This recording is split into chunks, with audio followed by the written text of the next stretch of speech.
Basically, one is a lion, one is an ox, one is an eagle, and one is a man. I think between them, they represent all God's creatures from the four corners of the earth. Though some people say they represent the four Gospels, and I think that's a bit far-fetched. But here are the four creatures on that tapestry around Christ, representing every other creature in the four corners of the earth.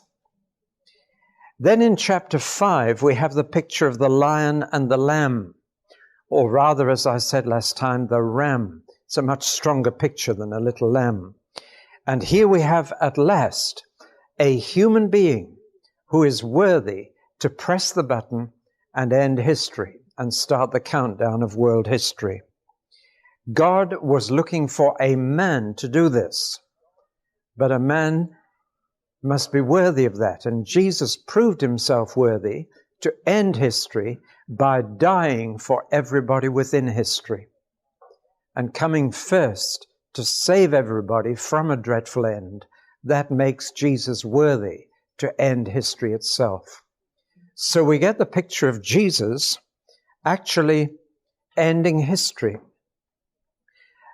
It is this that makes us really quite fearful of Jesus, unless we are in a good relationship with him.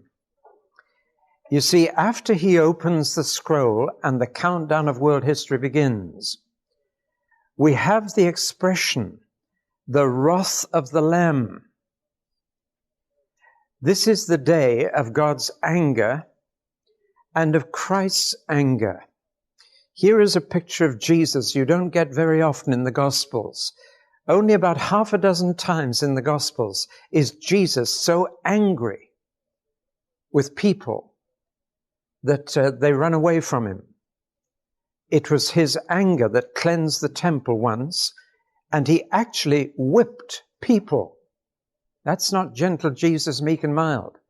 That's a Jesus who just from time to time showed his anger when he was on earth.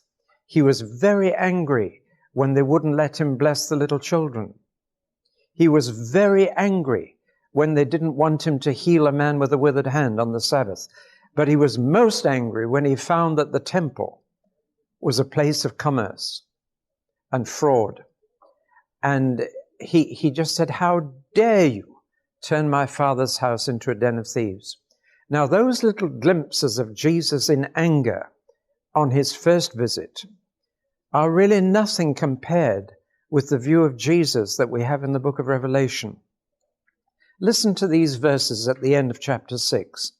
Then the kings of the earth, the princes, the generals, the rich and the mighty, and every slave and every free man hid in caves and among the rocks of the mountains. And they called to the mountains and the rocks, "Fall on us and hide us from the face of him who sits on the throne and from the wrath of the Lamb.